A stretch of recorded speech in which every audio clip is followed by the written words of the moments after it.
Hello, c'est HR, votre chroniqueur. Alors vous avez vu, j'ai mis la casquette pour voyager dans le temps. C'est ce que nous allons faire aujourd'hui. Plus précisément, nous allons aller dans les années 60. Alors déjà sur ma chaîne, j'ai consacré plusieurs vidéos à des voyages temporels pour redécouvrir ou découvrir tout simplement de vieux films oubliés, de classiques du cinéma ou tout simplement de séries qui ne sont plus diffusées actuellement.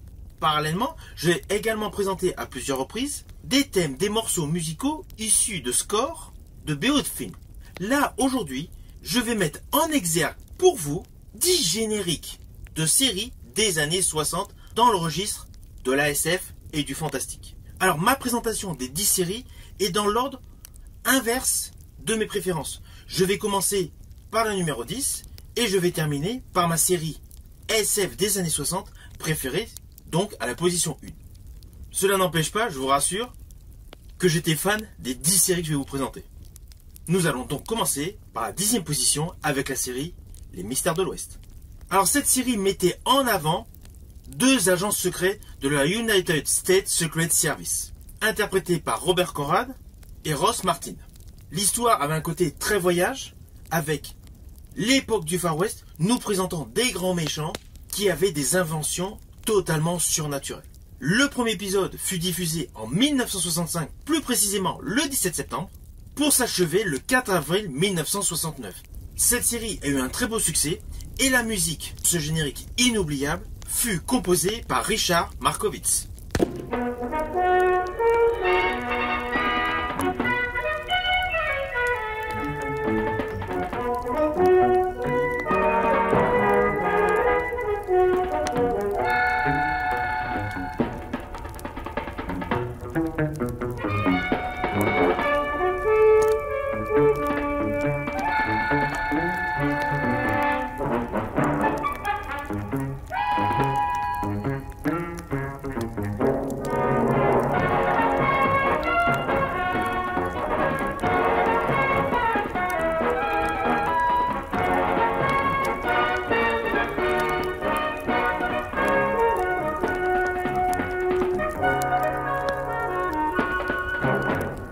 Alors là, nous allons passer à la 9e position avec une série dont le générique me faisait totalement flipper.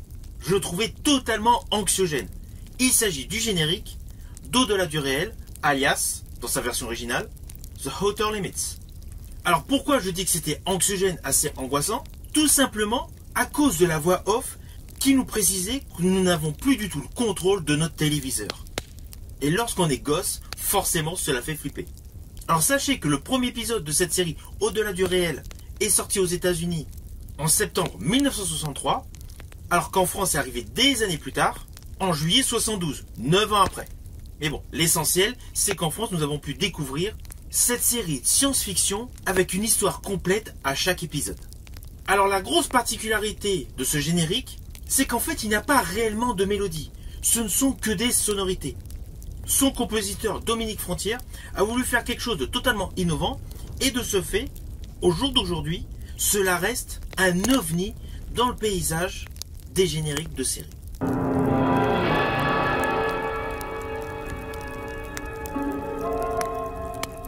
Ce n'est pas une défaillance de votre téléviseur, n'essayez donc pas de régler l'image. Nous avons le contrôle total de l'émission. Contrôle du balayage horizontal, contrôle du balayage vertical. Nous pouvons aussi bien vous donner une image floue qu'une image pure comme le cristal.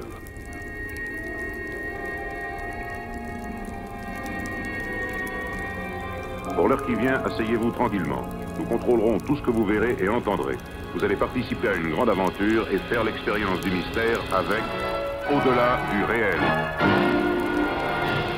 Alors la série que j'ai placée en position 8 est la série Voyage au fond des mers. Elle a eu sa première diffusion aux États-Unis le 14 septembre 1964, mais pour la France, elle est arrivée en octobre 69. Alors cette série suit l'aventure d'un équipage au sein d'un sous-marin nucléaire.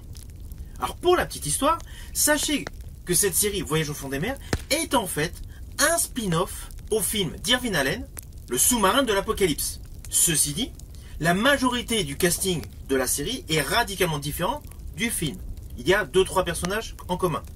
Mais si vous avez l'occasion de redécouvrir cette série, pour un plaisir beaucoup plus intense sur le côté scénaristique, je vous invite à découvrir le film d'Irving Allen, qui était sorti 3 ans avant le premier épisode. Alors le pitch de cette série est assez simple, c'est un sous-marin nucléaire qui découvre des choses fantastiques, avec à chaque épisode une histoire complète. Néanmoins, il y a un fil conducteur d'épisode en épisode. Naturellement, le premier atout de cette série est son générique, qui est un thème composé par Paul Sautel. C'est d'ailleurs lui qui avait composé la musique du film d'Irving Allen.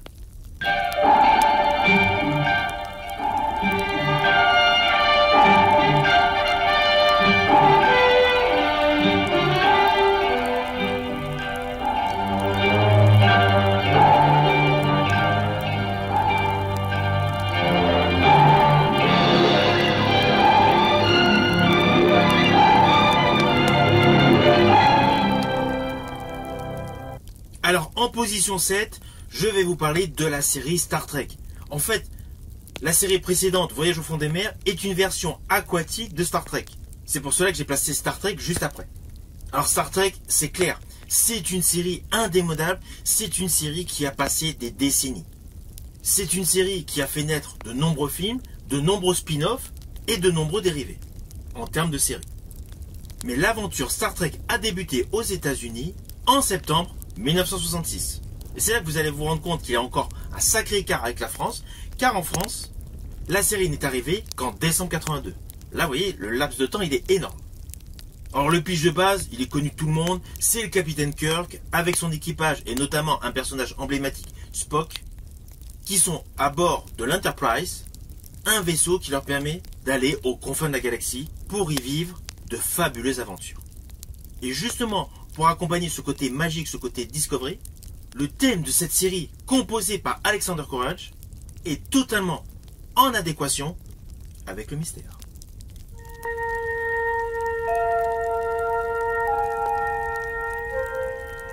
Espace, frontière de l'infini, vers laquelle voyage notre vaisseau spatial.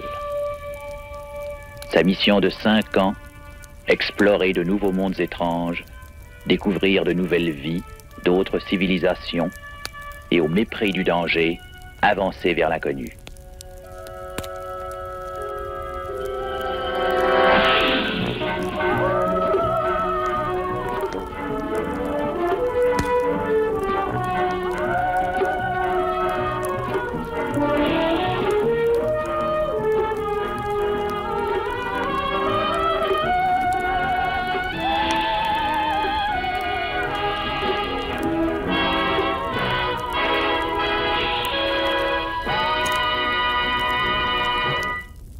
Alors à la position 6, j'ai placé la série Au Pays des Géants.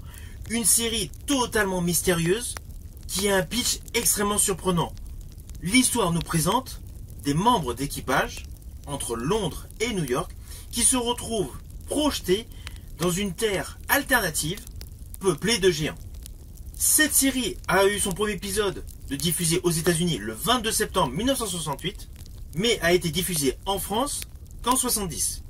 Alors pour cette série qui est totalement mystérieuse, on retrouve un compositeur emblématique qui a une carrière pour le cinéma énorme avec des thèmes inoubliables. Je pense aux Dents de la Mer, à Star Wars. Ce compositeur n'est autre que John Williams. Et si vous écoutez attentivement le générique de Pays des Géants, on retrouve complètement le style de John Williams.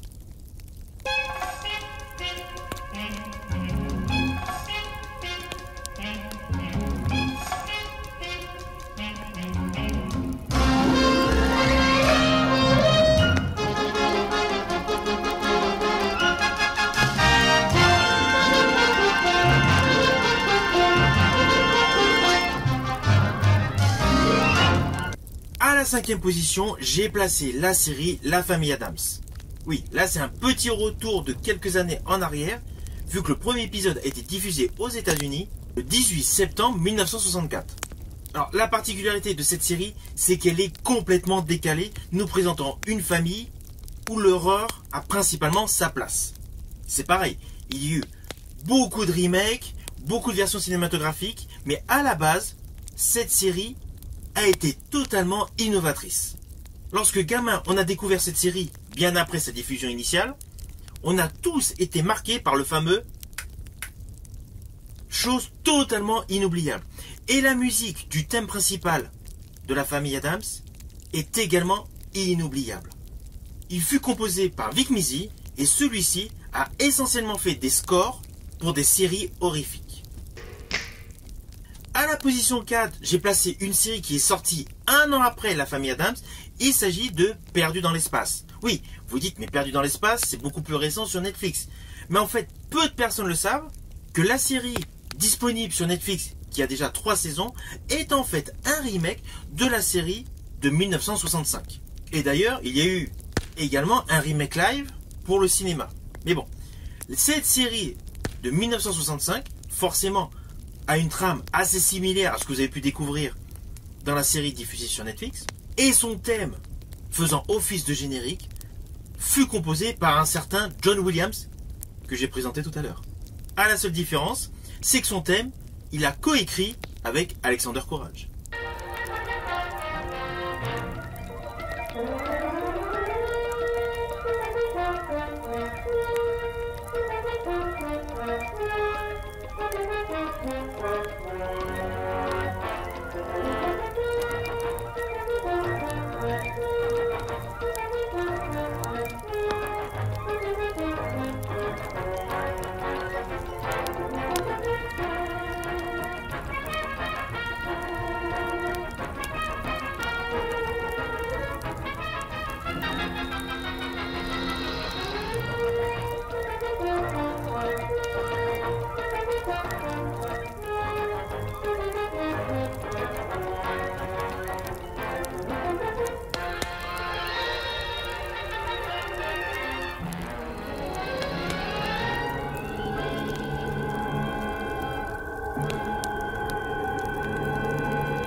Alors là, nous arrivons sur le podium de ma vidéo.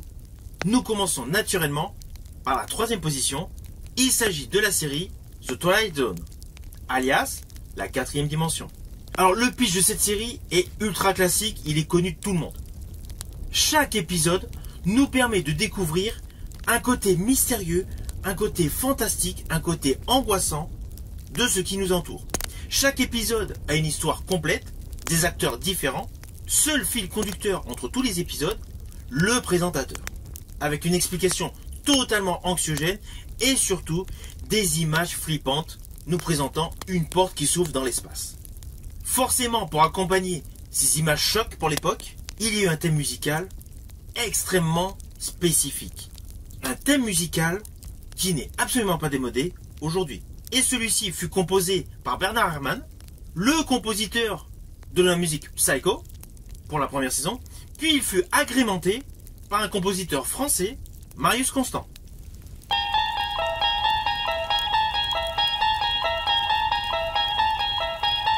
You unlock this door with the key of imagination. Beyond it is another dimension. A dimension of sound. A dimension of sight. A dimension of mind. You're moving into a land of both shadow and substance, of things and ideas. You've just crossed over into the Twilight Zone. Nous arrivons à la série en position 2 de ma présentation. Il s'agit d'Au cœur du temps, alias The Tunnel Time. C'est une série que j'affectionne particulièrement. Son pitch est assez simple sur le fond.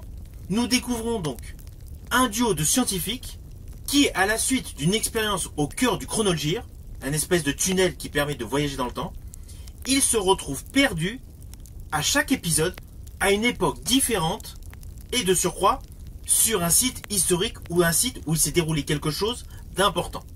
Ainsi, sous couvert de d'SF, de fantastique, cette série permettait d'avoir une réelle relation avec des faits historiques marquants.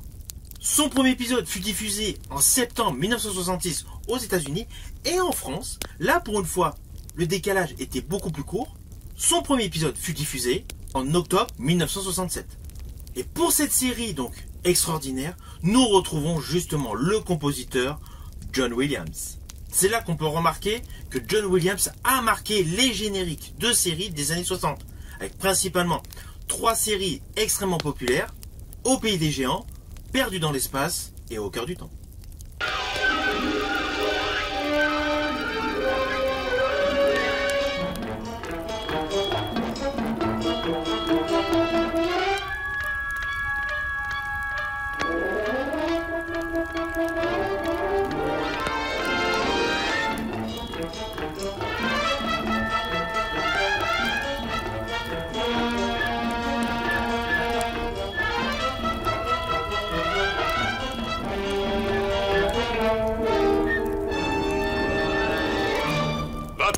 tunnel. Alors la série gagnante concernant les thèmes, les scores de série SF fantastique n'est autre qu'une série ultra emblématique, Les Envahisseurs. Alors le pitch est assez simple. Nous avons un personnage interprété par Roy Thines.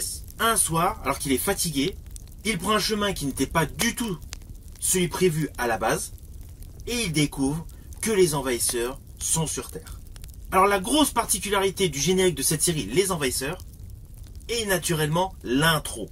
L'intro est assez longue, elle présente un morceau de l'histoire, nous présente essentiellement le personnage interprété par Roy Thines et surtout sa mission de faire découvrir, de lever le voile sur l'invasion des envahisseurs sur Terre.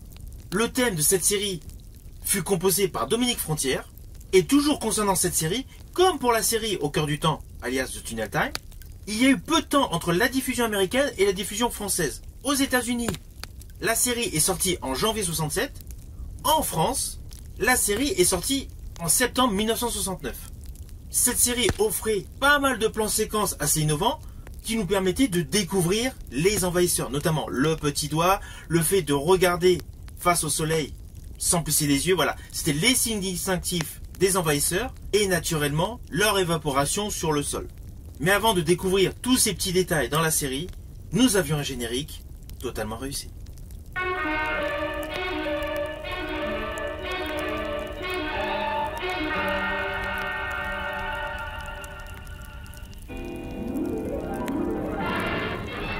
Voilà, c'est terminé concernant les génériques des séries SF et fantastiques des années 60. Prochainement, naturellement, je vous ferai la même chose pour les années 70. Si ma vidéo vous a plu, n'oubliez pas, petit pouce vers le haut, pensez au partage et surtout, parlez de la chaîne. Quant à moi, je vous dis à bientôt pour une prochaine vidéo.